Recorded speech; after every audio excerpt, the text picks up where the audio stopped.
오늘은 강우규 의사에 대해서 얘기해 보도록 하겠습니다. 1919년 3.1운동의 영향으로 일제의 통치가 무단 통치에서 문화 통치로 바뀌게 되면서 해군 출신의 총독인 사이토 마코토가 새로 부임하게 됩니다. 이 사이토 마코토가 우리나라에 와서 현재 서울역이죠. 그때 당시에 남대문역이라고 불렸는데요. 여기에 도착해서 마차에 오르려는 순간 두루마기 속에서 감춰놨던 폭탄을 꺼내서 던진 것은 다름 아닌 65세의 백발 노인이었던 강욱이었습니다. 이 일거가 3.1운동 이후에 일어난 첫 번째 의열투쟁이었는데요.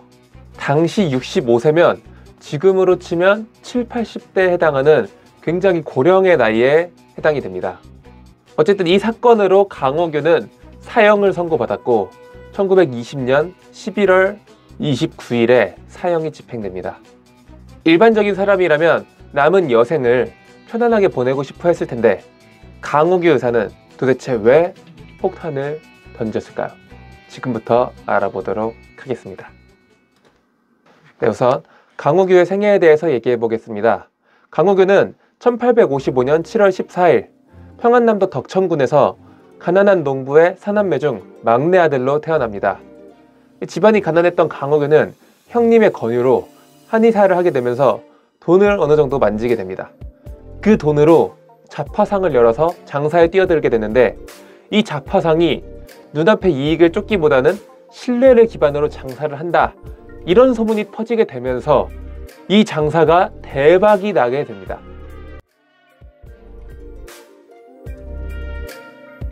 하지만 1910년 우리가 일본에게 주권을 뺏기게 되죠.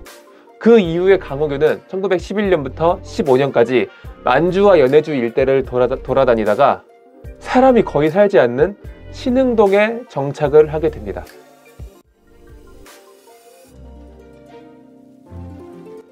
가지고 있던 재산을 다 처분해서 신흥동에 정착해서 정착 2년 만에 이 마을을 100여 가구가 넘는 마을로 키웠고 여기가 이제 한인마을로 개척이 됩니다. 강우규는 우리나라의 독립을 위해서는 교육이 중요하다고 생각했습니다. 그래서 이제 1917년 봄에는 광동학교라는 학교를 세우는데 이 학교는 인근 마을에서까지 사람들이 몰려오면서 학생 수가 금세 100여 명을 넘게 됩니다. 그러다 1919년 3월 1일 3.1운동이 전국적으로 벌어지게 되고 뿐만 아니라 만주, 연해주, 일본, 미국까지도 이 3.1운동이 해외로 확장되는데 강우규가 있었던 신흥동이 이제 만주, 연해주 지역 쪽이죠. 그쪽 인근에서도 3.1운동이 이제 활발하게 일어나자 강우규는 3월 4일부터 지린성 요화현에서 만세 시위를 주도하게 됩니다. 그렇게 목이 터져라 만세운동을 주도하다가 한 달이 지나도록 이때쯤 되면 독립이 돼야 되는데 왜 소식이 없지? 이런 생각이 들자 국내 사정을 알기 위해 블라디보스톡으로 건너갔고 거기에서 노인동맹단에 가입하게 됩니다. 이 노인동맹단은 5월 30일에 보신각으로 가서 3.1운동을 우리가 한번 재현해보자, 다시 한번 연출하기 위해서 준비를 하던 도중 이 과정에서 일제에 발각해서 일부는 체포되고 일부는 치욕을 당하지 않겠다고 자결을 하게 됩니다.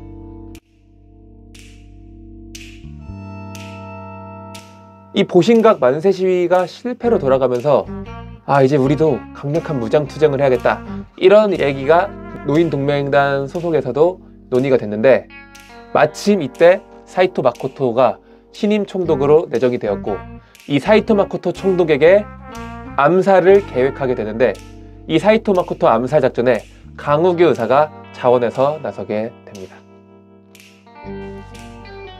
3대 총독이었던 사이토 마코토가 현 서울역인 남대문역에 도착하기로 된 게 9월 2일 오후 5시였습니다. 역 앞에는 총독을 태울 쌍두마차가 준비되어 있었습니다. 인근 음식점에서 식사를 마친 강우규는 총독이 도착했다는 소식을 듣고 군중 속에 섞여서 숨을 죽이고 있었습니다. 총독 환영식 예포 소리에 맞춰서 노인 강우규는 폭탄을 숨기고 조심스럽게 이동합니다. 총독이 마차에 가까워질수록 강우규의 발걸음도 점차 빨라지고 신문지를 확인했던 사이토 마코토의 얼굴과 실제 얼굴이 일치하는 것을 확인하는 순간 두루마기에 있던 폭탄을 안전핀을 뽑고 마차를 향해서 투척합니다.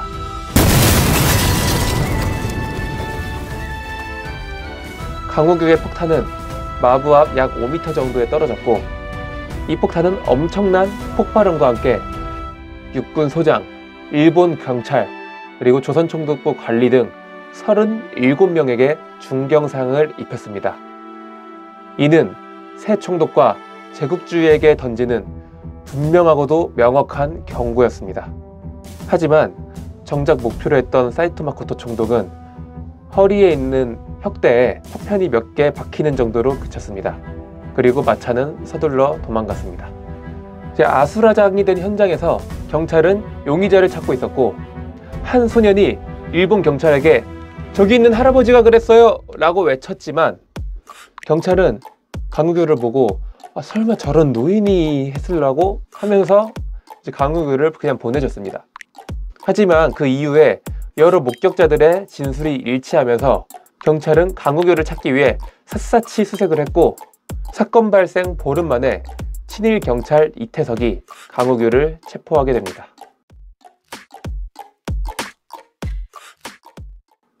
이 새로운 폭탄 투척이 65세의 노인의 소행으로 밝혀지면서 세상은 다시 한번 떠들썩하게 됩니다. 게다가 범인은 독실한 기독교 신자이자 사립학교를 세운 교육자였습니다. 이 의거는 미국의 LA 타임즈에도 실렸는데, 비록 의거 자체가 성공하지는 못했지만 세계 각국에 우리 민족의 독립의지를 알리는 데는 성공했고, 또한 우리 민족들에게도 어떤 자극을 불어넣는 계기가 되었습니다.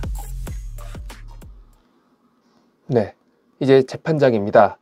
경성지방법원에는 강우규를 보기 위해 수많은 인파가 구름처럼 몰려들었습니다. 일본 경찰들은 이 인파를 막기 위해서 임시 구류를 하는 등 별별 희비극이 다 있었지만, 그래도 사람들은 강우규가 법정에 들어가는 모습이라도 보겠다고 계속해서 몰려왔습니다. 강우규는 아주 당당하고도 의연한 풍채를 드러내며 대중들에게 모습을 보였습니다. 머리는 백발이 성행했지만 눈빛은 살아있었고, 얼마나 당당했는지 판검사가 반말로 질문하면 대답도 하지 않았고, 유도 질문이나 이상한 질문을 던지면 폭언을 하거나 역으로 질문하는 등 이 재판장의 분위기를 압도했습니다. 법정에서 의자만 2번 던지면서 재판장의 어떤 분위기를 이끌어갔고, 일본도 어느 순간부터 피고라는 표현보다 강선생, 영감님 등 존중하는 표현을 썼다고 합니다. 이런 광경을 본 이제 방청객들은 굉장히 속으로 통쾌해하면서도 즐거워했습니다. 이때 당시 일본 경찰의 수뇌부였던 지바료는 강우규에 대해서 물론 일제 입장에서는 용서할 수 없는 인물이지만 한국인들의 입장에서는 이분은 우국지사였다, 우국지사임에 틀림없다 라고 얘기를 했는데, 취조 과정에서도 60살 넘은 노인이 탁상을 두들기면서 독립에 대한 열망과 의지를 뚜렷하게 표현하는 게 인상적이었다고 합니다. 어찌됐든 재판 결과는 사형이 선고되었고, 사형이 선고된 강우규는 아들에게 이렇게 말을 합니다. "아들아, 내가 죽는다고 조금도 어쩌지 말라. 내 평생 나라를 위해 한 일이 없다는 것이 부끄럽구나. 내가 정녕 바라는 것은 우리 청년들의 교육이다. 내가 죽어 우리 청년들의 가슴속에 뭔가 이상한 느낌만 줄 수 있다면 그 느낌이 귀중한 것이다. 쾌활하고 용감히 살고자 하는 우리 청년들의 모습이 보고 싶구나." 강우규는 그 이후 밤낮으로 성경을 읽고 묵상을 하면서 사형이 집행되는 날까지 의연한 모습으로 지냅니다. 사형 직전에 검사가 감상이 어떠냐는 물음을 하자 강우규는 "단두대에 오르니 봄바람만 불 뿐 몸은 있으나 나라는 없으니 어찌 아무 감상이 없겠는가 라고 대답합니다. 성공한 재력가였음에도 불구하고 안락한 여생을 포기하고 자신의 더 큰 가치를 위해서 희생한 강우규. 그는 자신이 가지고 있던 교육이라는 이상을 위해서 마지막까지 투쟁했습니다. 초기에는 전 재산을 팔아 학교를 세워서 교육에 힘썼고 3.1운동 이후에는 직접 행동으로 보여줌으로써 청년들의 가슴속에 뜨거운 바람을 불었습니다. 개인의 안위보다 더 뚜렷하고 높은 가치를 위해 강호규는 조국과 민족의 독립을 위해 목숨까지도 바칠 수 있었습니다. 오늘은 이렇게 강호규 의사에 대해서 알아봤는데요.